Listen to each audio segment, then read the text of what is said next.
Councilmember Martin Moore and myself all voting in the affirmative. So please amend the agenda to add this to the agenda as item H, and we'll go ahead and proceed with council business. The first order of business is approval of the minutes from the June 1st, 2020 meeting. Do I have a motion? Yes, Mr. Chair, I'll move that we approve the minutes as they have been submitted. Thank you. And I second that. Thank you, Councilmember Tran. All in favor? Aye. Aye. Okay, motion carries unanimously. Next order of business is item B, which is or topic B, which is the Southwest 356th Street Preservation Project. Got an 85% design status and authorization to bid. And John Mulkey will be presenting. John, I see you there undercover. Thank you, Chair Kopang, council members, and committee members. My name is John Mulkey, even though you can't tell. Presenting the Southwest 356th Street Preservation Project for 85% design report for and authorization to bid. Oh, no. Here we go. Policy question is, should the City Council authorize staff to continue to design the Southwest 356th Street Preservation, 15th Avenue Southwest to 4th Place Southwest project and return to LUTC and Council for bid authorization and further reports? Well, that's, we actually are seeking bid authorization, so there's been a problem with that one. Financial impacts. The cost of the city for a Southwest 356th Street Preservation project was included within the approved budget under the Public Works Capital Project number 215. In accordance with the approved budget, this item is funded by a grant from FHWA in the amount of $810,000 and the remainder from REIT and MVET funds. Upon completion of the Southwest 356th Street Preservation Project, no other costs are anticipated. Funding requirements for operations and maintenance of infrastructure was reviewed and adjusted as required during the budget process. Background information: under the 2018 Puget Sound Regional Council King County Preservation Program, the competition was for the city was awarded grant funding for the overlay and ADA retrofit of Southwest 356th Street from 15th to 4th. Here is our vicinity map showing the area of the project. So progress to date, we have topographic survey, project designed to 85%, preliminary contract specifications, and environmental document approval. So ongoing task is to bring the design to 100%, the specifications and plans all to 100%. So estimated expenditures on the project, including design, 2021 construction costs, 10% contingency, construction management, is $1,469,800. Available funding with grant, MVET, and REIT funds is $1,384,000. And it shows us with a projected shortfall at this time of $85,800. After receiving bids, the total project cost will be refined and presented to the Committee and Council for bid award authorization. Staff anticipates bidding this project in September 2020. Construction is anticipated to start in spring 2021 with an estimated substantial completion date in summer 2021. So I believe I did it correct. So yes, this is correct. Authorize staff to consider to authorize staff to complete the design and bid the Southwest 356th Street Preservation Project and return to LUTC and Council for bid award, further reports, and authorization. Or 2, did not authorize staff to proceed with this project and provide direction to staff. The mayor recommends forwarding option 1 to the July 21, 2020 City Council consent agenda for approval. And I'm available for any questions. Thank you, John. You can go ahead and thank you. Committee members, any questions for John?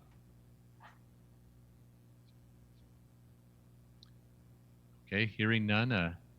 Council members, any questions? Mr. Chair? Yes, Councilmember Tran. Thank you. John, thank you for the information. I was just wondering, with the $85,000 short, do we know how are we going to make this up? Well, we'll be refining our estimate.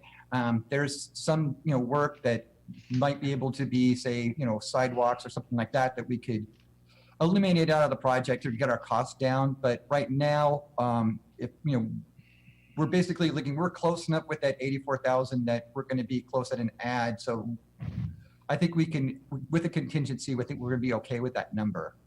So in my opinion, I think we just need to round it up, make sure we're at a safe number of quantities and that we're within the budget at the end. It shouldn't be a big problem there. Okay, thank you. And we're certainly not approving it as a project. We're just approving it to go out to bid. Also, John, I noticed that you guys are using a 10% contingency, and typically we come in quite a bit lower than that on a regular basis. So I think there's a little bit of a padding in the budget right now. So hopefully the bids will come in lower, and that'll make that number all the easier to digest. So thank you for that. Any additional questions? Okay, hearing none. Do I have a motion? Mr. Chair, I move to forward option 1 to the July 21st, 2020 consent agenda for approval. Thank you, I'll second Councilmember that. Tran. Councilmember Moore, thank you for the second. Any further discussion? All in favor? Aye. Aye. Okay, motion carries unanimously. Thank you very much. John, don't go anywhere. The next item for you is the Southwest 320th Street Preservation Project, also an 85% design status and authorization to bid. Oh, yes. Thank you. So I'm going back to sharing. Oh, hold on. I need to go back. Hold on. Can we close that out? Just a minute. Not a problem. Need to start over on that one. So just a second. I want to go to here first. Technical difficulties, sorry. Close this, right, and then go to share screen. There we go. And click on this one. There we go. All right, well, this is the Southwest 320th Street Preservation 85% design report and authorization to bid. Oh, click. There we go. And the policy question, should a city council authorize staff to complete design and bid the Southwest 320th Street Preservation Project, return to the LEDC and council for bid award, further reports and authorization? Financial impacts. The cost of the city for the Southwest 320th Street Preservation Project is included within the approved budget under the Public Works Capital Project number 214. In accordance with the approved budget, this item is funded by a grant from FHWA in the amount of $518,020 and the remainder by MVET funds. Upon completion of the Southwest 320th Street Preservation Project, no other costs are anticipated. Funding requirements for operation and maintenance of infrastructure is reviewed and adjusted as required during the budget process. So background information, under the recent contingency funding process, Puget Sound Regional Council, a King County Preservation Program, the city was awarded the overlay and ADA retrofit of the Southwest 320th Street, 11th Avenue Southwest at 3rd Place Southwest. And here is a vicinity map showing the location of that overlay project. Progress date on this, again, project designed at 85%, preliminary contract specifications are complete, and the environmental documents are in approval. Ongoing tasks are project design to 100%, contract specifications and plans to 100%. Estimated expenditures on this project, including design, 2021 construction costs, 10% contingency, construction management, are a total of $977,000. And with this, we have a federal grant for funding and MVET funds, which our total available budget is $919,020. So again, we show a project shortfall of $57,980. After receiving the bids, the total project cost will be refined and presented to the committee and council for bid award authorization. Staff anticipates bidding this project in September of 2020. Construction is anticipated to start spring 2021 with an estimated substantial completion date in summer of 2021. Options considered are: 1, authorize staff to complete the design and bid the Southwest 320th Street Preservation Project and return to the LEC and council for bid award, further reports and authorization. Or 2, do not authorize staff to proceed with this project, provide direction to staff. Mayor recommends forwarding option 1 to the July 21, 2020 City Council consent agenda for approval. And I am available for questions on this as well. John, thank you for the presentation. Looks like a very similar situation to what we saw with the first presentation for street preservation. A little bit of a shortfall, but a 10% contingency. Committee members, any questions? Hearing none, do I, committee or council members, any questions? I do. Okay, Council Member Kochmar, thank you. So, John, the traffic is going to be horrendous. I'm assuming this is going to start in the fall. Well, we anticipate the project actually, the paving will occur in the springtime because we may start some work in the fall, but the main thrust of the work will happen in the spring when weather it gets better. But it's funding for now because of the grant. So so from 11th Southwest to 3rd Southwest, that's really a very heavily traveled street. So are we making arrangements for diverting the traffic, or is this going to be at night, or how are we doing it? Well, we are restricting lane closure hours to be directional. So like if we have morning hours or, so we would start the westbound later in the morning and start the eastbound, where we would work against traffic and things like that for most of the time. So we can coordinate our work on one side of the street to be in the direction, it's mornings they're going to the east and the evenings they're going to the west mainly. So it's very directional. So we're working through our work hours to kind of keep them off of those peak hours in the directions that they're traveling. So this is all street overlay. It's nothing to do with extra. It's just street overlay, correct? Utilities. No, yeah, it's just overlay. We'll be doing the ramps and things like that, and those type of repairs where we were required to do, but it's not an infrastructure project per se. It's overlay, fix the ramps, fix some sidewalks and stuff like that, but we're not widening the road or doing anything like that. It's all within the exact same footprint. So it's a preservation project. Okay, thank you. Any additional questions? Seeing none, do I have a motion? Yes, I will move to forward option 1 to the July 21st, 2020 consent agenda for approval. Thank you, Councilmember Moore. Do I have a second? And I second that. Thank you, Councilmember Tran. Unless there's any further discussion, all in favor? Aye. Aye. Aye. Okay. Motion carries unanimously. Thank you very much, John. Next order of business is item D, which is the 2020 pavement markings, our Greenway project bid results. And to present is Naveen Chandra. Naveen, good to see you. Good evening. Thank you. Good seeing you. Yeah, nice haircut too, by the way. Thank you. I know we're all getting haircuts now, aren't we? Good evening, Chair Kopang, members of the committee and the council. For the record, I'm Naveen Chandra, Senior Capital Engineer of Public Works. I'll be presenting Greenway pavement markings bid results. Oh, share screen.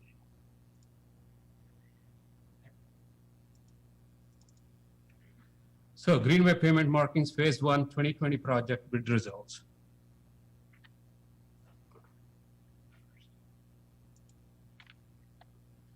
Policy question: should the City Council award the Greenway pavement markings phase 1 2020 project to the lowest responsible bidder?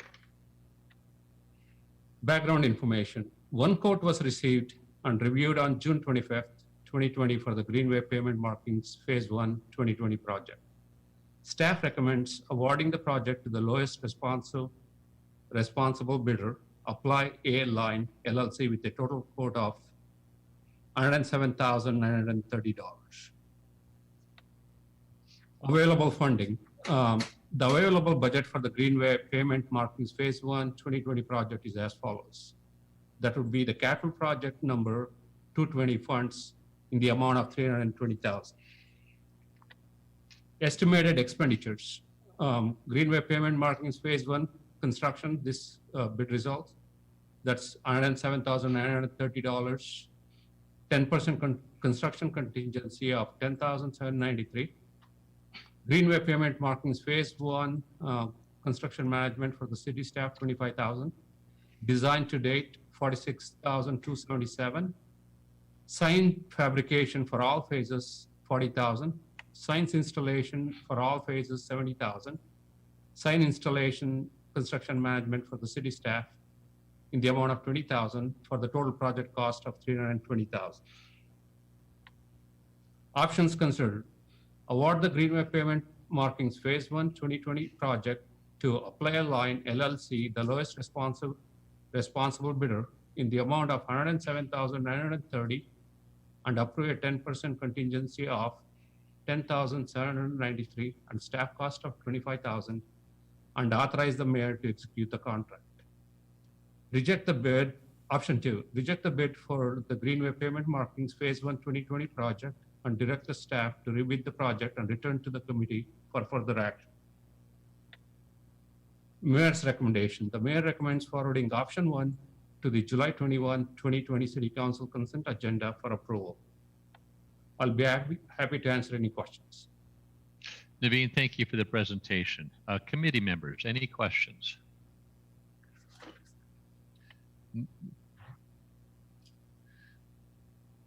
All right. Seeing no hands raised, my guess is, Naveen, you've done everything that needed to be done with the presentation. Do we have a motion? I have a question. Oh, I have yes. a question. Council President Honda. Thank you. Is there a phase 2? Yeah, there will be phase 2 and phase 3. Probably will come back next year and following year. So is there enough funding for phase 2 No, and 3? phase 2, phase 3, we don't have the funding. We had to come through the budget process to get the funding. Okay, thank you. Okay, any additional questions? Seeing none and hearing none, do I have a motion? Mr. Chair, I move to forward option 1 to the July 21st, 2020 consent agenda for approval. Thank you, Councilmember Tran. Do I have a second? I'll second. Thank you, Councilmember Moore. Any further discussion? All in favor? Aye. Aye. Motion carries unanimously. Naveen, thank you. Thank you very much. Next item up for, actually the next two items are both to be presented by Doc Hanson. The first of which is topic E, which is ordinance. This is South 320th Street annexation. And that will be going to first reading on July 7th. Doc Hanson, are you available? Yes, I am. Wonderful. It We're is not to seeing me, your smiling face, but that's okay. my smiling face is here, but I have not presented it. Okay, all right. I have a tie on and everything, but it, Wow. Okay, you get extra points for that. so, excuse me.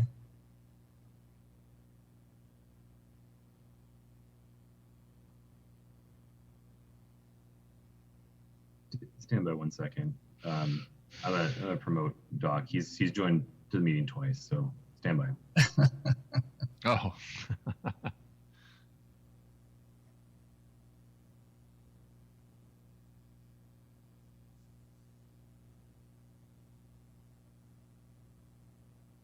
Excuse me. All right, you should be able to share your screen now, Doc, and start your video if you wish.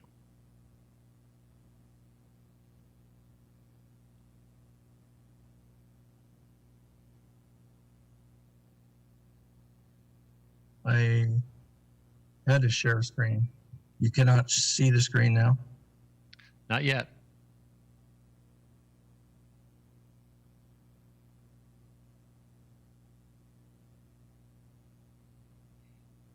I'm sorry.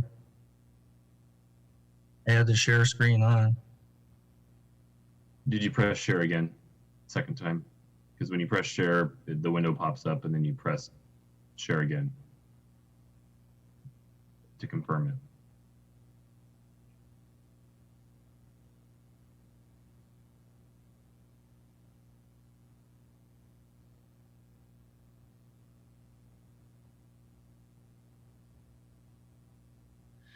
There we go. Thank you.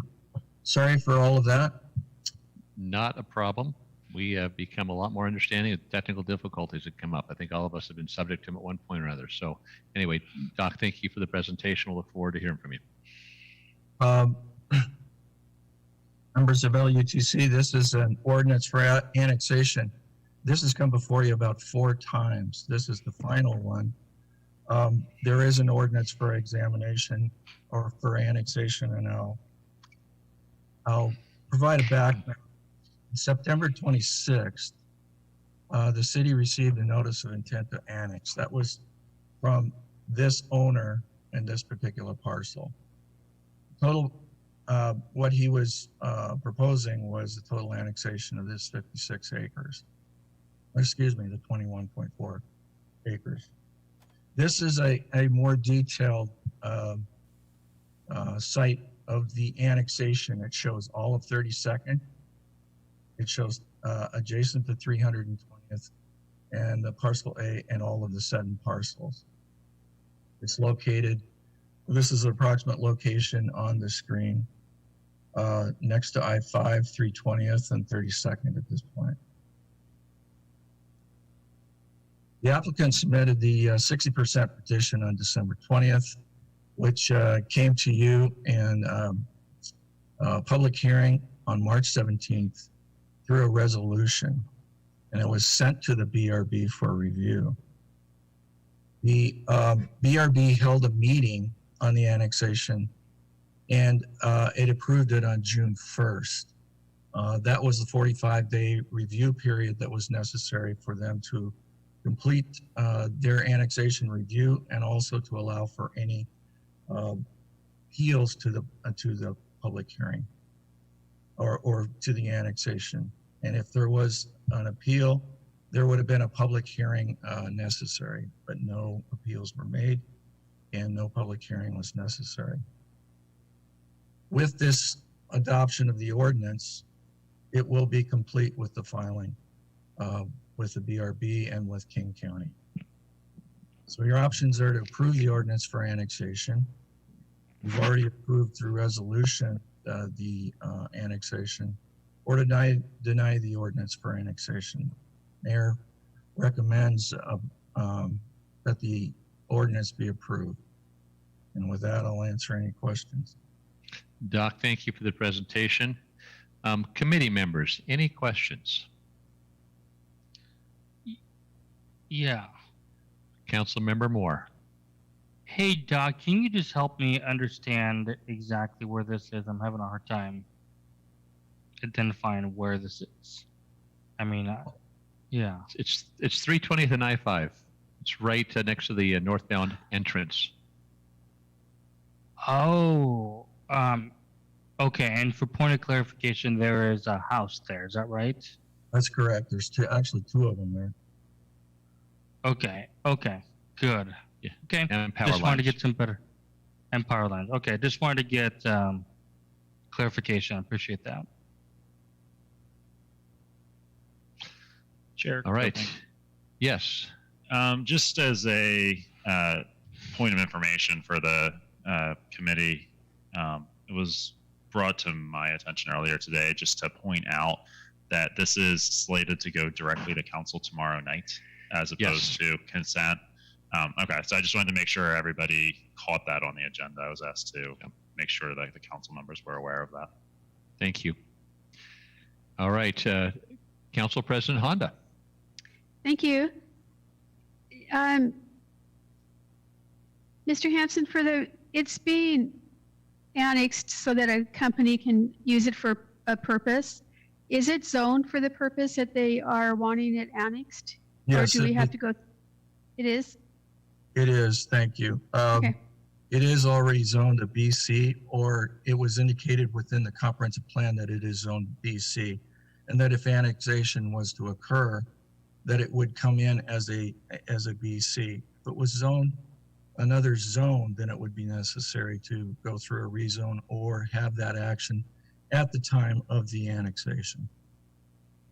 So it's okay. We don't have to do any further actions for the company to come in and. Not for any Do it. reason. No rezone Okay. action is necessary. Thank you. Thank you, Council President.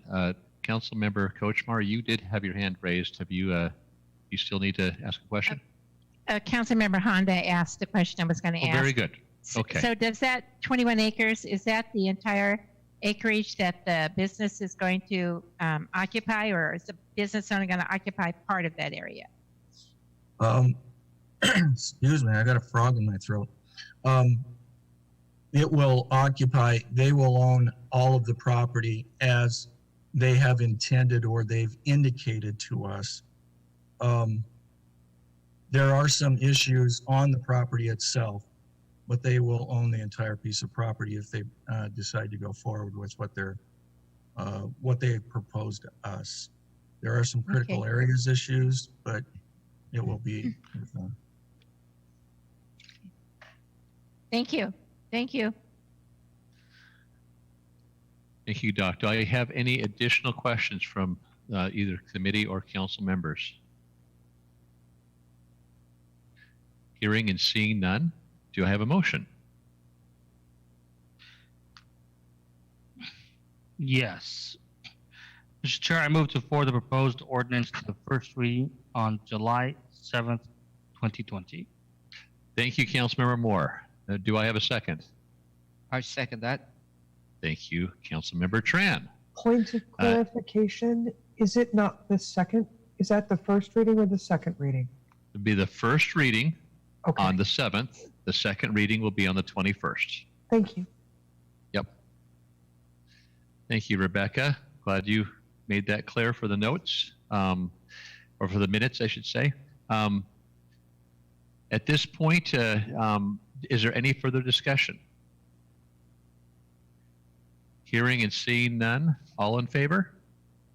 Aye. Aye, okay. Motion carries unanimously. Thank you, Doc. And then the second item for a presentation tonight from you is amending Title 19.142, which is the Federal Way Revised Code for Flood Damage Prevention. And I see you're queued up and ready to go. I am, huh?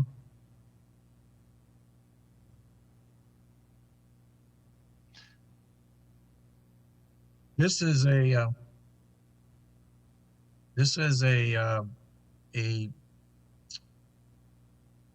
excuse me.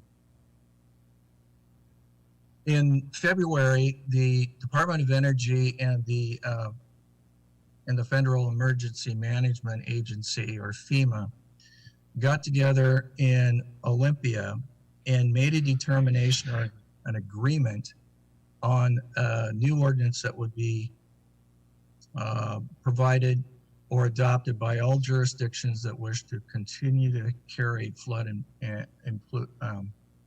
floodplain insurance. Now, what was necessary is that all of the jurisdictions would have to adopt this emergency language, this new language. And the amendments are mandated by the state and the federal government. So if it is not passed, the city would lose its flood insurance through the federal government by August 19th. So it's imperative that this language be passed and become part of our code by August 19th. Proposed amendments generally add and amend definitions. Most of the definitions, not all of the definitions, will not greatly affect this particular area of the City of Federal Way, largely because it deals with very flood-prone areas, and it also deals with floodways. There are no floodways within the City of Federal Way, and it was actually suggested by the representative of Region 10 of FEMA that we could even remove the floodway language.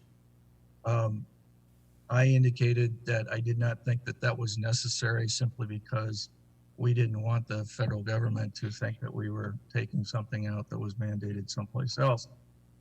It provides a greater restriction in some floodplain areas, particularly in terms of storage in the greater restricted areas termed VE zones, which is around the Bay areas. There would be much more stricter requirements than now exist in terms of storage. It would also be necessary to identify mobile home parks as a subdivision. In the past, mobile home parks were identified just as such, and they were treated as a single lot. Now the federal government and the state wishes to have them treated as a subdivision. And as I mentioned previously, it is limiting the personal storage in floodplain areas. And a lot of the limitations deal with hazardous waste. I can go through these details in greater extent if you wish. The proposal is within your packet. It shows a lot of red and a lot of changes that are in there. But as I mentioned before, a lot of the changes have nothing to do with the City of Federal Way. They were largely designed to address floodplain areas in the southeast portion of the United States and the floodplain areas that are down in the valleys of King County and those particular areas. And so it's not going to affect the City of Federal Way. Approval of the amendment with changes is another option. You can deny the amendment. Mayor's recommendation is to approve the amendment so that the city may maintain its flood insurance program. And with that, I'll answer any more detailed questions. Thank you, Doc. Appreciate you making the presentation. I typically have the other council committee members ask a question, but the question I have that's pressing is I don't sense, based on my review of the packet, that there's anything within the language that should be of any concern to us as a council as far as changes that would have a negative impact on the city. Is that accurate based on your understanding as well? Primarily, that is the case. What is going to be different is the limitations along the shorelines that we have within the City of Federal Way, particularly around the Bay areas. But all of the lands that are adjacent to the sound and the sound water area are going to be under greater scrutiny in terms of any kind of development or any kind of building down in that area. I am anticipating that when and if anybody wishes to build down in that area, that we will be looking at more floodplain permits. We will be examining it in greater detail, largely because they're going to be examining most of the coastline themselves.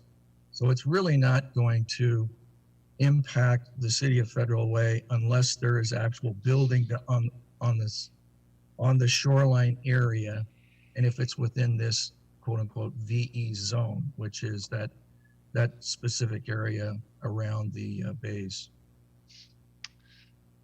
Very good, thank you. Committee members, any additional questions?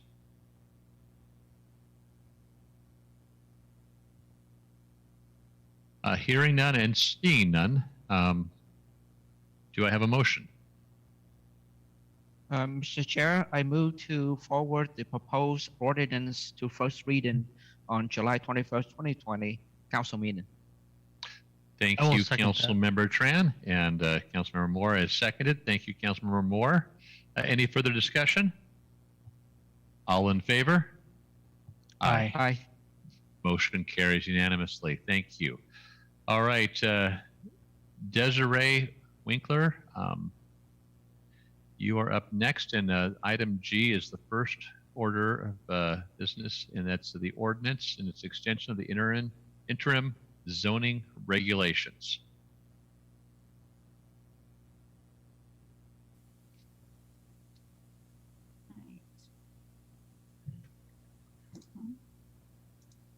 Okay, I think I'm good.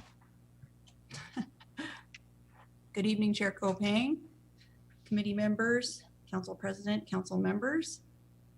I'm here to present the extension of some interim zoning regulations for small wireless.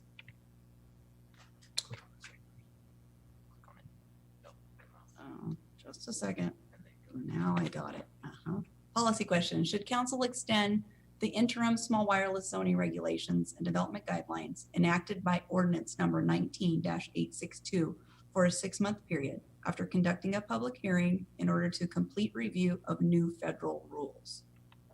So background information, in January 2019, the ordinance in question, 19-862, was enacted to address Federal Communication Commission, or FCC, zoning and design requirements for small wireless facilities. The code was adopted as interim because there was a lot of appeals happening at the time, and we needed to make sure that those had an opportunity to be heard and addressed. FCC enacted new rules in response to these appeals on June 10th, 2020.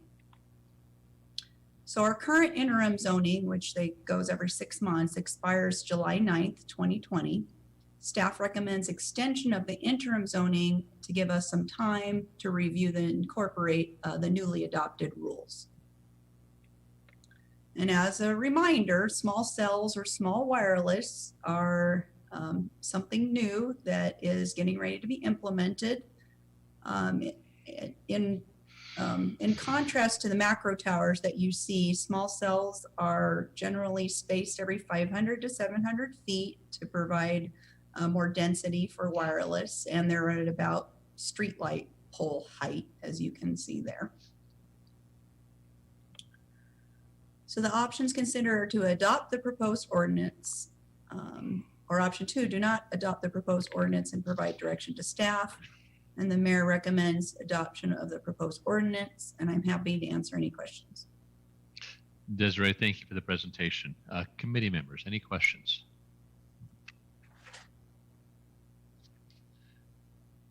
Council members, any questions from you? Well, hearing and seeing none, do I have a motion? Yes, Mr. Chair, I will move to forward the proposed ordinance to the first reading and adoption on July 21st, 2020. Thank you, Councilmember Moore. Thank you, Councilmember Tran, for the second. Any further discussion? Hearing none, all in favor? Aye. Aye. Aye. Okay, motion carries unanimously. Thank you very much. And Desiree, new item H is authorization to apply for a transportation grant. And we certainly like grants, so we're ready for your presentation.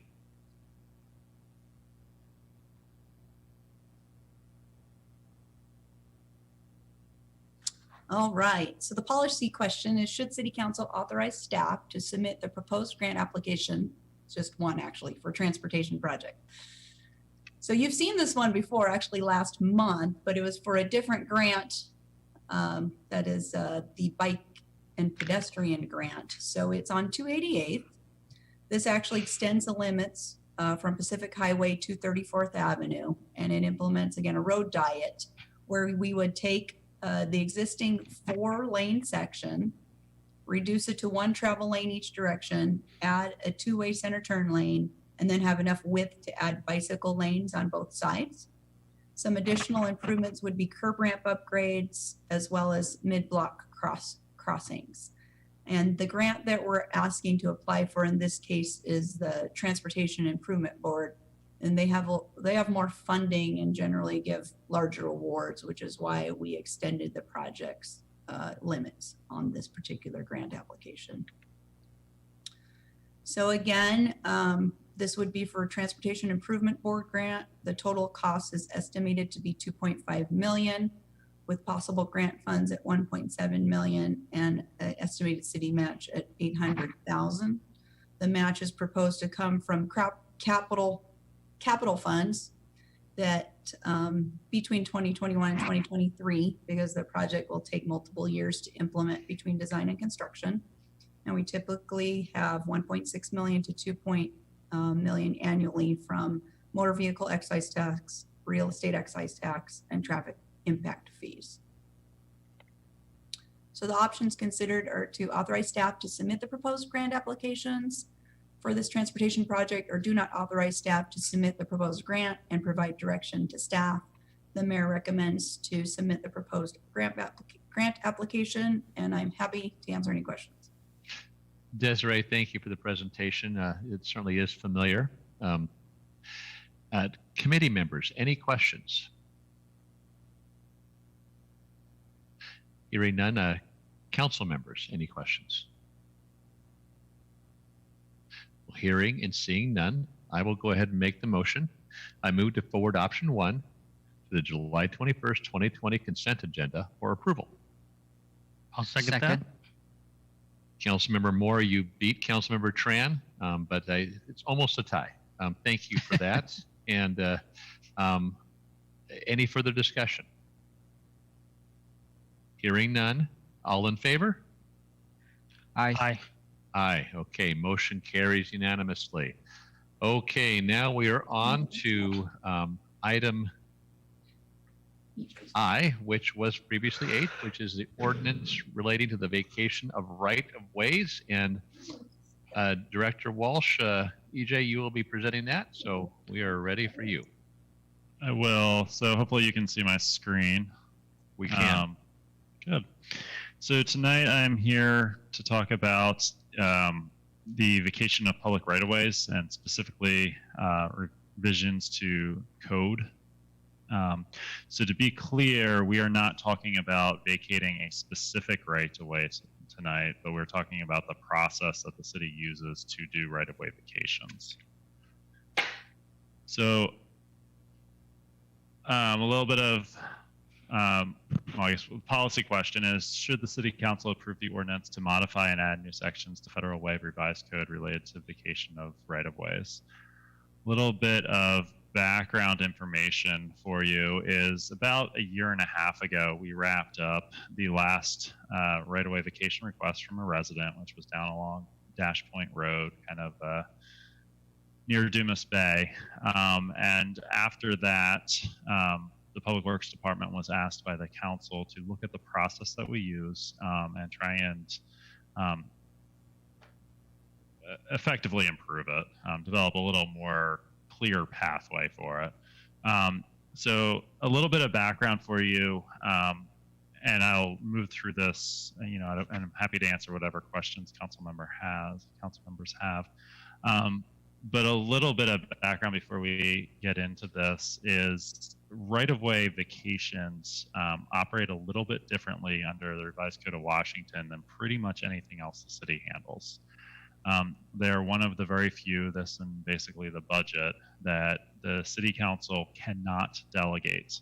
So unlike a land use decision where the city council can say, we're going to have a hearing examiner do that, as Federal Way has, a vacation of a public right-of-way is not something that the council can delegate. It's a decision that they have to be the ones to make. So a little bit of background for you is that public right-of-ways are held by the city in trust for public use. This is a little bit different of an ownership structure than a typical parcel, whether it's a house, whether it's a city-owned park, or where City Hall is.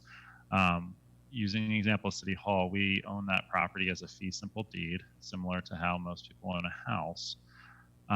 That's not the case with a right-of-way. A right-of-way, effectively, the city and the city council are guardians of the right-of-way, and we are charged collectively, Public Works and the council, to hold it in trust for the public's use, as opposed to being a fee simple owner like we are for City Hall.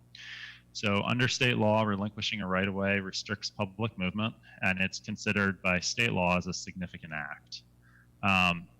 And just a point, and this will play in a little bit later, improved and unimproved right-of-ways follow the same vacation process. So what that means is it doesn't matter if there's a road there. So whether we talk hypothetically about vacating 320th, where obviously there's a road there, it's used every day, or we talk about a right-of-way that is effectively grass and you can't actually traverse through today, under state law, both of those follow the same process. So the code is driven by RCW 35.79, which outlines the vacation requirements for all cities. City code, both currently and proposed, follows that same language. As I mentioned, road vacations are one of the few items that City Council cannot delegate. And this is the part where it gets a little bit, I'll call it, a little bit confusing or gray, if you want to call it that, is both the RCW and the city code require that a public benefit is obtained for the right of way. So meaning that we cannot vacate, kind of going back to that original comment that we hold the right of way in public use. We cannot just vacate a right of way for the benefit of a private owner without the public getting a benefit that is more valuable to the public than maintaining the right of way, if that makes sense. So by default, the city's position is and has to be, as is every city's position, that we will not vacate a right of way unless it can be shown that the benefit of vacation is greater than the benefit of keeping it for long term. Additionally, the council has to affirm that. That's part of any vacation ordinance that we do. And then we are, both by Public Works and the council, we are affirming that it's in the public's best interest. So, and that, the formal term for that process is called a public trust analysis. So the code revision that we are before you tonight with is to clarify the analysis and documentation that's required by an applicant. It puts some of the burden on them to actually demonstrate some of those public benefits to the city and specifically to the city council for your consideration. So the ordinance requires that the vacation will not create a negative impact on the community. So that is in terms of several different things, but most importantly, that it will not cause a negative impact on the transportation network, meaning that we will not see effectively a negative increase in traffic as a result of vacating a specific road. And depending on the complexity of what is being proposed, that analysis changes. Going back to my earlier example, an unopened right-of-way that has no, it's the end of a cul-de-sac for argument's sake, and it's not developable because it's in a wetlands. The demonstrating that there's no negative impact to the community, that it can't be used, it can't be converted to a road someday. That's a much simpler task than trying to show that there would not be, and I'll use the example that everyone laughs at, but that there would not be a negative impact of abandoning 320th and vacating that to adjacent owners. Obviously there would be a substantial impact in that one. So depending on what it is, that changes. So lastly, that requires the applicant to document and demonstrate how the vacation meets the requirements we discussed. It also requires, and this gets into what we were actually charged with by council previously, the Public Works Director to prepare and make available administrative policies in an application and checklist. Draft copies of those were included in the LUTC packet for you. I'm happy, I have them here. I can share my screen with those as well if there's any specific questions. And then it also requires the applicant to submit a traffic analysis to demonstrate compliance with city and state requirements. I will tell you, practically speaking, that has been something we require when a vacation request comes in anyway, so this is just codifying that requirement. And how the proposal complies with the city's comprehensive plan. And this gets back to, ultimately, the council has to attest to this meeting that. So, ideally we have the information to be able to analyze that. The administrative policies, these are intended, and this is a lot of what came out of the last vacation request that we went through, where vacation requests are one of the very few things that do not have a mandatory time frame either. So, if you are familiar with the example that the city of Seattle went through with the stadium request related to the hockey team, one of the major stumbling blocks with that was there was no expectation of time frame, which basically just ended up both sides being frustrated. Because the applicant is saying, I have no certainty on when the city is going to act, and the city is saying, we have no certainty on when we're going to get the information from the applicant. So it's kind of a little bit of a catch-22. So one of the things, and frankly, we saw that with a dash point on a much smaller scale, but on the dash point road request that I was talking about, we saw something similar where the petitioner was frustrated with the amount of time that it took. And in all sincerity, we didn't really have a process in place to say this is what your expectation should be either. So, you know, that is a lot of what this is to guide petitioners and the public on what the expectations are. So it outlines the process requirements, it establishes and publishes a review process. It develops requirements for what must be analyzed, and ultimately, you know, that forms the public works recommendation to the council on approval or denial. But like I mentioned before, that approval or denial is solely at the discretion of city council. So what we provide is a recommendation, but it's at the city council's decision at that point. The administrative policies include namely two key tenets.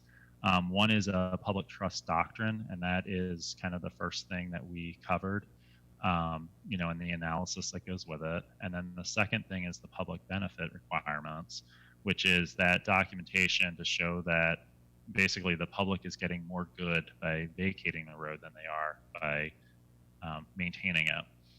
Those public benefits can take a range of things that the applicant can choose. And ultimately, that is a little bit of a conversation with council as opposed to the applicant saying strictly, this is what I'm going to do. So the process is they propose something, it's reviewed, you know, there's a recommendation, but then subsequently they come via LUTC to council for a discussion. So that becomes a little bit of a framework conversation that the council members are guiding. Some examples from other cities where the public benefits and just what they are, they have ranged from everything from installation of art to offset them to installation of areas for the public to congregate. So kind of think of like a plaza style thing that's on private property, but it's deeded for public use. On a slightly more economic approach, it's included conditions for larger like for-profit companies to participate and run some sort of like jobs education style programming. So Weyerhaeuser is one that did that, not in the city of Federal Way, in another city where they had an education component for job training as part of a public use. So there's a whole myriad of public benefits that can be derived from it in exchange for the city vacating that property. And like I said, that's very case by case, and that is very much a conversation with council that council steers when an application comes in. So, and then the one thing, and this came up, this was presented to the Planning Commission, and one of the big things that the Planning Commission was concerned about, and you know, frankly, it was in the guidance documents, but we spent a lot of time conversing about it, was a process for conditional and final review, meaning that effectively the city council gives a conditional review based on whatever conditions, and that may be things like installing the artwork I mentioned or establishing some sort of job training program, as well as things like mitigating utilities or moving utilities that are in the road today. And then once all of those things are completed, then they come back and they show the city council, yeah, so we've done this, we've done A, B, C, D, and however many more letters there are. And then city council has the final review, and that is the point that it actually becomes vacated on the rolls. So the process we went through is the Planning Commission, as I mentioned, since this is a revision to city code, and specifically the land development section, there was a public hearing on July 1st. There was public support of it, the comments expressed, and the Planning Commission did unanimously recommend approval to LUTC. So then it is before you tonight for your consideration, and then it will it's proposed to move to council first reading on July 21st, and then second reading and enactment would be on August 11th. And that August 11th date is the date of the council meeting, as I'm sure you're all well aware, but for any public that's on the line, with National Night Out this meeting was moved some time ago to August 11th as opposed to the traditional first Tuesday. So at least for the public's information, that is the correct date for the council meeting. The options before you are to recommend approval and for the proposed ordinance, or to not recommend approval and provide direction to staff. The mayor's recommendation is option 1. And with that, I am happy to answer any questions. EJ, thank you for the presentation. To expand further on the August meeting schedule, there will only be one city council meeting in August on the 11th. So that was revised at the last council retreat. So for members of the public, if you're wondering, it's just one. So we've traditionally canceled the second meeting, and obviously, as Director Walsh said, the first meeting has typically been moved to accommodate National Night Out. So we've just made it a part of our ongoing business schedule. So do we have any questions? Yes. I just Council want to President make Honda. sure. I just want to make sure the public is aware that National Night Out is canceled this year due to the pandemic. Yes, thank you. That is Thank you. certainly a good reminder. Here we are talking about it as if it's going to happen, but yes, that is completely accurate. Thank you. Committee member Moore, you have a question. Thank you so much, Chair Copain. So EJ, just to kind of, I appreciate going through this explanation and potential process. Can you move your headpiece down? There you go. Beautiful. Thank you, council member. Yes, thank you for the sign language there, EJ. I appreciate that. Pretty much just to kind of, I appreciate the explanation, and but what I'm understanding, I just want to make sure I understand this before I vote on this. And that's, we don't have this section in the revised codes. Number 1. Number 2. So we're voting to. Well, the council will, at the end of the day, will vote to add this to the Federal Way Revised Code. Number 1. Number 2, you've kind of gone through a process of vacation of right-of-ways, if that's what I'm understanding. And so help me understand this part, and I apologize if I missed it, but what brought this on? What got us to the fact that, geez, we need to add this to the revised code is what I would like to understand. Sure. So taking your easier question first, yes, we went through a process. What we actually did was we reached out to MSRC, and they gave us a bunch of documents that others have used. I will tell you that we used a lot of the lessons learned from the City of Seattle example that I mentioned, and a lot of the outreach that they did and subsequent development of their policies after that. So they are one of the guiding examples. We've also used the City of Everett, a lot of theirs, as well as documentation that MSRC put together for us.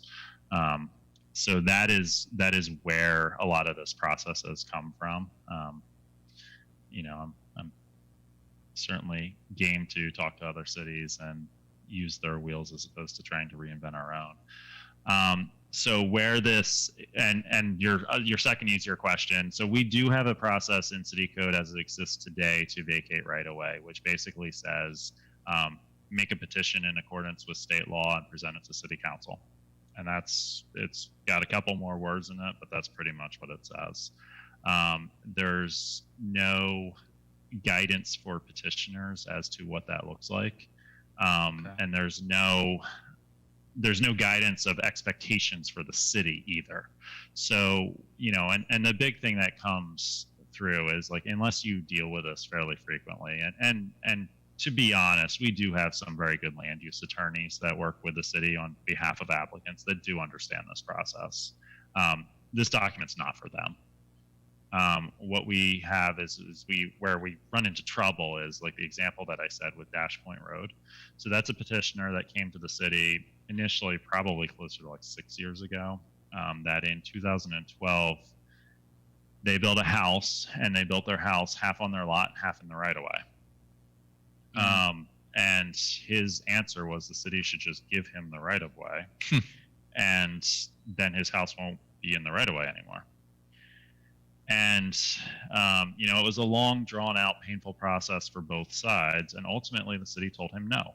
The city told him, you have not shown a public benefit. You have not done most of the stuff we've talked about tonight.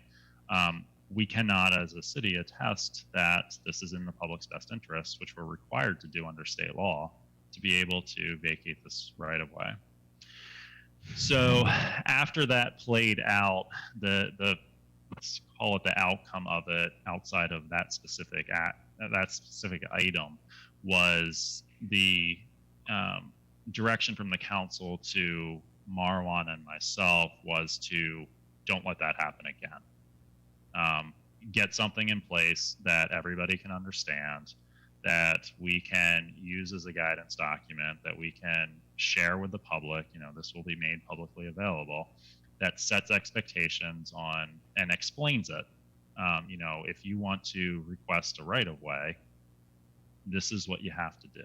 And this is what you have to submit, and this is what the city's expectations are. Now, ultimately, I want to be very clear that ultimately, at the end of the day, it is solely the council's decision to make a determination, and council is attesting that what is being proposed by the applicant is more beneficial to the city and to the public than keeping the right-of-way. So it's what we've put in place is the process for an applicant to take their best wager at preparing that information in a cohesive way that we can actually have a discussion about it and it can come to council.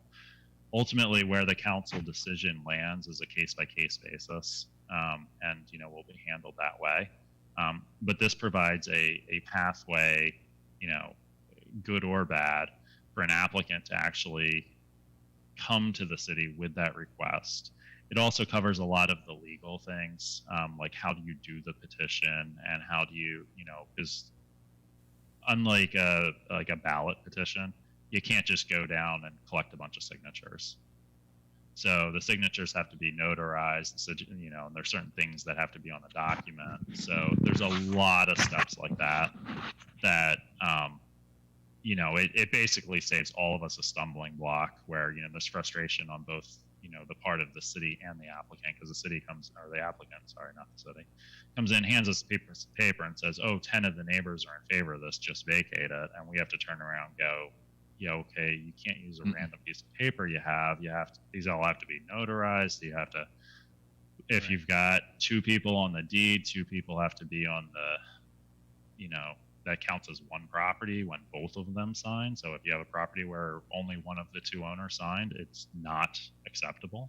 That doesn't meet the requirement. There's just a lot of little tiny things like that with this topic. So that is where this came from. It came out of past experiences.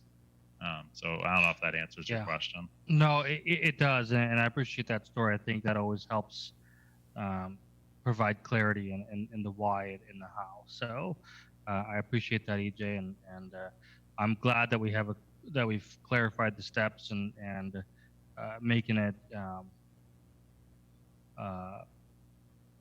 understandable for the citizens. If they have to go through this process, they'll know what to do. So thank you, Mr. Chair. Thank you, Councilmember Moore. Councilmember Kochmar, you also had a question. EJ. And then Greg, I see you next. Thank you. EJ, do we have any current requests for vacating right-of-way, or are we planning on receiving any requests for right-of-way currently? We do not have any active. We have two not applicants isn't even the right word. We have 2 developers that have talked about if they proceeded with a project, they might want to consider it. But nothing that has been formally submitted. And, frankly, we've been working on this for 2 years. Those are both ones that came in the last, I'd have to look back at calendars, but 2 to 3 months. They didn't have an impact on this. The third one that we're aware of, which is a little bit of a catch-22, I guess, is Sound Transit related to the operation and maintenance facility, where they have told us if they were to proceed with the Christian Faith Center site or the southern site, they would want to request that. But and I think they've shared that with all the council members as well. But as I just mentioned, this is something we've been working on for 2 years that was directed by council as a result of a completely different incident. So yes, they would be this would be applicable to them, but as it's the only other one I'm aware of to answer your question directly. Thank you. Yeah, and EJ, just to be clear, by approving this, we are in no way providing any approval in any way, shape, or form to a vacation request on the part of Sound Transit. That's correct. We're not providing it for anyone. Right. This is purely Exactly. This is purely to have a framework in place for any applicant. Yeah. Well, I certainly appreciate the staff responding to the request of the council, and this has been 2 years in the making, but I think it's gone through a thorough process. So we thank you for that. Councilmember Brusso, you had a question. Yes, thank you, Chair Pang. EJ, I didn't see it anywhere in the RCWs or anything. Maybe I don't know where it is, but is there a appeal process?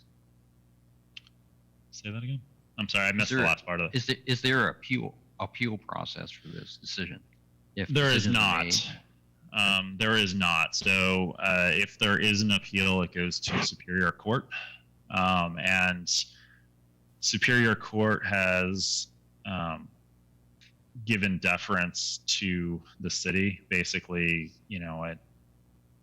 as long as the city doesn't create a discriminatory act, I will say that's the one caveat.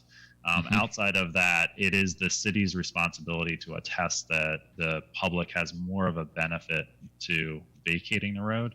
And if the council cannot attest to that, the default position is it is not vacated. So that is the logic that the courts follow. So basically, the courts have given deference to councils and said, if the council says it's not in the best public interest, then there's less public benefit than keeping it. So typically, the only appeals I have ever seen, and frankly, I've never been a part of an appeal specifically related to vacating a right-of-way. But the only ones I'm familiar with has been something where the accusation is the city council took a discriminatory act based on past history with the developer or something to that effect. Okay. All right. Just wondering. Thank you. Thank you for the question, Councilmember Russo. Any additional questions? Hearing and seeing none, do I have a motion? Mr. Chair, I move to forward the proposed ordinance to the first reading on July 21st, 2020 council meeting. Thank you, Councilmember Tran, for that motion. Do I have a second? Yes, I'll second that motion. Thank you, Councilmember Moore. Any further discussion? Hearing none, all in favor? Aye. Aye. Aye. Okay, motion carries unanimously. Now, as a function of the relaxation of the COVID rules by going to COVID-19 ruling and going to, are we at 1.5 or are we at 2 now? We are at 2. Thank you. Okay. We can now discuss non-business items in committee. And I think Council President Honda shared my interest in making sure that we get an update regarding Sound Transit. Now, my understanding is that the only update we can receive at this point because of current actions is the Federal Link extension. The Tacoma Link extension is still in process, as is the OMF. So Ryan Medlin will be presenting, and but again, the discussion tonight will be confined to the Federal Link extension. So Ryan, appreciate your preparation for this, and you have the full council here, and you have our full attention. All right. Well, thank you, Chair Kopang, committee members, council president, and council members. My name is Ryan Medlin, and I'll give you a progress update on the Sound Transit projects in the city of Federal Way. So we'll start with the downtown area, which is probably the most visible at this moment. They've begun some building demolition and land clearing work This has included them installing some facilities for temporary on-site stormwater management while the facilities are under construction. They are also completing early utility removals in advance of importing fill dirt. The area that's been cleared is the future station area, so there's going to be a lot of fill dirt that comes in to support the future roads and the future station itself. And they've also been working on removing contaminated soil related to the Arco gas station, as well as a dry cleaner that used to be in the shopping center there. That work in particular is being done in accordance with the Department of Ecology requirements.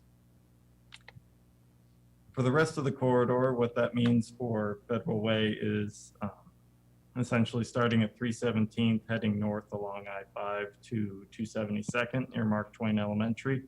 They will be clearing that land in sections along the corridor. They will not be doing it all at once.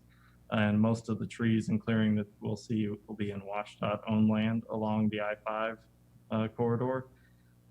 Their first phase, which will start in the near future, is at 288th and 30th.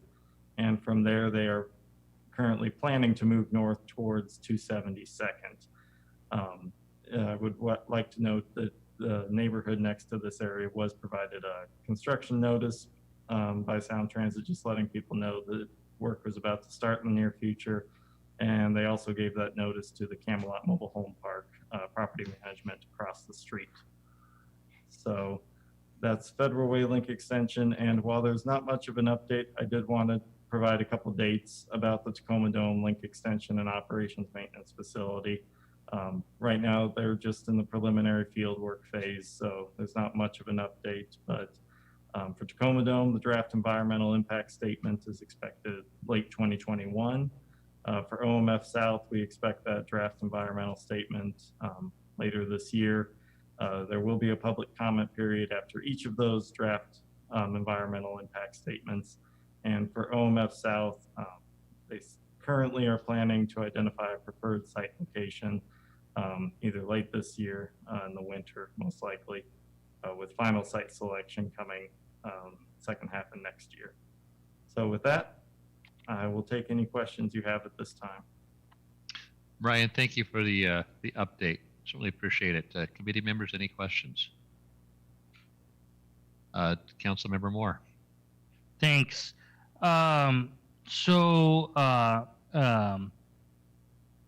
think I've heard people asking about the what's that called? Wendy's that's still up there. What is going on with that? I'm just kind of curious. So Wendy's, they were slow to give them a vacate notice. Well, not slow, but they wanted to keep them working while they could. And they've been given a vacate notice. I believe they vacated at this time, I believe. And demolition work they should be doing abatement at this time, with demolition to be in the next week or so. Thank you. And Councilmember Baruso, you also had your hand raised. Sorry, Chair. Ryan, I must have not put it down. Sorry about that. I don't have Okay, one, sorry. okay. Ryan, can you return us to the Brady Bunch screen? And then Council President Honda, you had a question? Yes. Do you know, Ryan, when the Red Robin and Azteca will be vacated? So I was told last week that they finished their negotiations with the ownership and that they were provided their 30-day notice. So my understanding is end of this month. End of July? Yes. And will the track be started, the actual lane of the track be started here in Federal Way, or will it be started at the other end? So they're starting it in various places along the segment. I would have to look at their construction schedule to know where we fall in that, but they're going to be working in multiple areas at the same time. When they're working on the site to bring in fill dirt, how will that impact traffic, is that going to be done in the nighttime, or will that be done in the daytime when we have a lot of traffic on the roads? So we have not given them any work hours variances. So at this time, they would be required to do it in the daytime from our regular right-of-way and private business site work hours.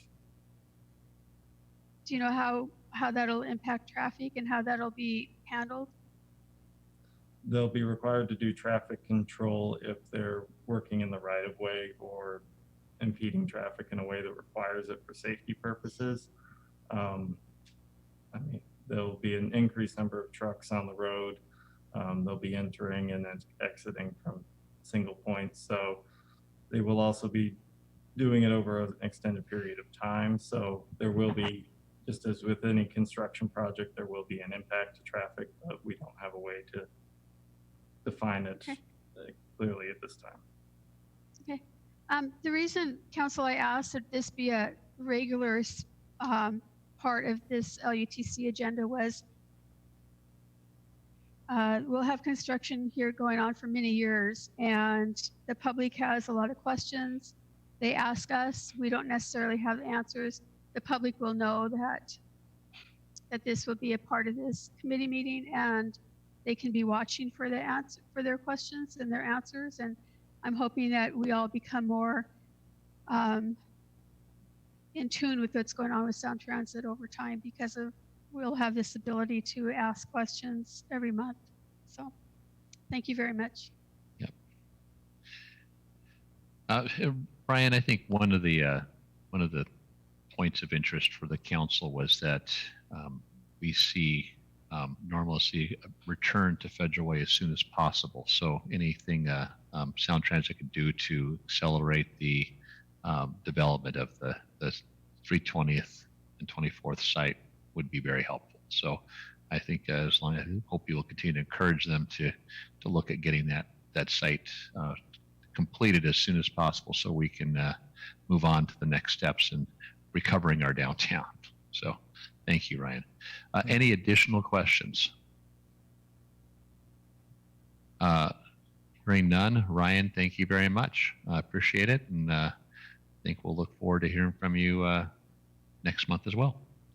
So with that, the next item of business will be a presentation by Bill Ladino, Senior Policy Advisor for the Mayor, regarding the airport issues. Bill, are you available? Hello, Okay, sure. Bill Ladino. Okay, Council President, Council members. Here, let me get a real video there. That's a photo of the first 707 doing a barrel roll over Lake Washington during the hydroplane races back in 1955. Okay, here I am. So I'm coming in on my phone. I had a little slight problem with my PowerPoint on the laptop, but that's okay. It was redundant anyway. So 5 issues to discuss and update. And of course, if I stray beyond OPMA, the chair will let me know, correct? That is correct, but I think we'll be good. Excellent. Okay. First of all, we need to congratulate Council Member Lydia Cepha-Dawson, because she is now the community co-chair of the Highline Forum. And Yes. you know from council meeting, but it's important for those citizens concerned about air issues that one of our own is chairing that group. So congratulations, Lydia. Thank you so much, Bill. Congratulations, Lydia. You're welcome. Second item is the last time we all were together, we were about to get together for the April meeting, was the legislature had just wrapped up. And the good news that we had predicted in the March meeting was, number one, that eventually Federal Way would be eligible for at least being part of the noise contour for eventual funding for sound packages. Now, just becoming part of that contour doesn't mean the money's there or the FAA has recognized it, but it's the first step of a long process that we've talked about before. The second piece was Tina Orwell and our legislative team, among others, were successful in getting the beginning of packages to take care of those who had horribly unwarranted or companies out of business with their sound packages, the 3 miles from the airport through Des Moines, Burien, etc. So that's a precedent for us. though, it's at least a step in the right direction. And then the other piece was the ultrafine study continues to march forward. And I believe we've got at least one community representative on there, but I believe one of us, either one of you or I or both, will be able to be zooming into those meetings. I've heard that from a legislator from another district that we need to be there. So I'll keep you posted, and I'm sure some of you will want to be involved as long as we don't go over the three members. And then due to COVID, the commerce study about the impacts of SeaTac Airport, that was in draft form. It was getting comments, and we should be seeing the final of that. So you can get an advanced copy and we can go through it, and it'll be a nice document to have as we move our case forward. Third item is the SeaTac Airport Roundtable. And the latest on that is we decided to withdraw along with our partner cities, Des Moines and Burien.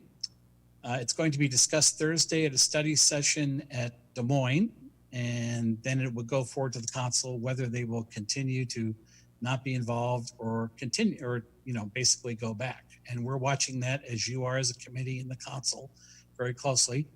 Burien, and talking with members there this morning, they are continuing to meet with their airport committee. I know Chair Kopang is in the loop there as well too, and they've got a lot of hard and serious and insightful questions for the port as that continues too. So our position has been, let's see how our sister and brother cities needs are being met. And right now, united we stand with that group. So we'll keep you posted on that. We'll be able to zoom in on Thursday, and then as Burien moves forward as well too. The federal agenda, with everything that's going on with COVID and in the world, the lobbying that'll recommence after we move past that period. We were going to have a delegation of at least 4 of the cities, if not maybe one of you or us, in DC in April, but of course that was all put aside. But there are bills that Adam Smith and other people are working on in order to, some specifically would help our community as well too in SeaTac Airport. The other piece is they were hoping to get the FAA liaison at some point to visit with you all, and Zoom should make it easier. It's been a different title every time, but basically having them have contact with you and the consul. So that's on horizon. So the last thing that's important is, and this is something that you all affirmed almost 2 years ago with the airport study that was submitted to the port, that was done by many people, including, Dave Berger, the people in Nautilus, John Reesing was involved for a while. One of the many pieces and recommendations was to get a noise monitor at Nautilus Elementary to measure that horrible punch bowl for those residents as those planes fly over, land and take off over them. Right now it's currently at Sacagawea. Well, Mark and I and some others noticed in December that the port was about to buy 6 monitors that would move around every 2 months around the area. And then that was put on hold, and Vashon managed to get one. They only bought 2, but now since we've been mentioning this, especially over the last few months, they just sent out an email today offering to the 6 Highline cities the ability to petition to have one of those sound monitors at a location of your choice for 2 months. And then my follow-up question, the mayor was involved with this too today, was, well, what about just moving the one at Sacagawea? And so we were told, well, put in that request as well too, because right now the current permanent monitor is Sacagawea, and really that's in the wrong spot. And so there's progress there too. So I wanna of course thank Mark Kopang, Chair Kopang, and of course Dave Berger and other people, the mayor, for persisting on this issue. And so we just got that email. We'll share it with you, and we'll make the application not only for the 2-month version, and that's valuable because it's like doing a traffic study. When you put those wires, those cables across the street and you see the traffic, we will know when the cargo plane heading to Asia is flying over at 2 a.m. and what impact it's having on people's sleep. So we'll at least have a 2-month window. The motivation you all had with the neighbors and supporting them on the study was if you had a year by year way to look at it, you could also influence the Seattle Airport Master Plan with data that is constant on usage. So we'll see if we can satisfy those both. So in brief, that's it. Any questions? Bill, thank you for the presentation. Looks like the only question I have, unless there's a committee member that would like to speak up, would be from Council President Honda. And for some reason, my sound shut down to 25%. So I may have to ask you to repeat the question, Council President. But that's why I'm leaning so close now. Okay. Okay. So last week on the news, or the week before, there was a story about citing the second airport. I forgot to mention that. So go on. Yes. And in Thurston County. And the folks they were talking to in Thurston County were not very happy about having an airport like SeaTac among them. Do you know anything more about that? Where they're meeting consistently, and I think they've got a follow-up meeting coming up on Zoom. And I had that on my list here about they continue to meet, and that Thurston County was very concerned. So it's an idea, but it's not. It's more just an idea at this point. They've also talked about Moses Lake and other places. So, but let me get you the latest on that. But they continue to meet on Zoom. Okay, it was interesting. I'm sure they're all watching and listening to us with our concerns with the airport, and no one's going to want it. It's just that someone else needs to have. I think what may happen though is a place like, even though Moses Lake is far away, there are some places that'll want it economically that doesn't have the population that would be concerned like us. Of course, when that first runway went in, and I've got a map in here from my father in my office, that was, the 50s, and there were propeller planes, and they made the turn before Federal Way, and so eventually places grow, and then they get concerned about having an airport. True. Okay, thank you very much. Oh, you're welcome. Thank you, Bill. Any additional questions? Council Member Kochmar. Hi. Well, many years ago, in a place far, far away, I can talk to you about what we discussed about a second regional airport, because I sat on that frustrating committee for 15 years, I think. So obviously the one in Everett was always one that we wanted. However, it was a lot of NIMBYism by the executive of the county at the time, for that county, who then became the chair of PSRC. So that didn't happen. We did talk about going down to Centralia Chehalis area, also JBLM, because they have a lot of property down along that I-5 corridor, which would make the most sense, to tell you the truth. Then we talked about Moses Lake, the Grant County Airport. And Moses Lake would be great, but how do you get everybody over there? Because the majority of the people who are going to fly are on this side of the mountains. So exactly. I don't know whether, the thought might be to have a couple of different regional airports, but definitely we do need it. We will be landlocked in case of any kind of a earthquake, if we have only one airport in this area and it's bounded by the water on one side and land on the other side that could crumble under an earthquake, we are in real deep trouble. So I hope they get this thing moving finally. So anyway, thanks for your work on that.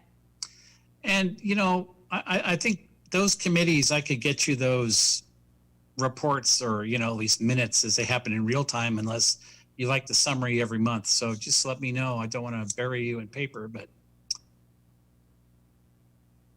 Hey, summary is just fine. Okay, good. Thank you.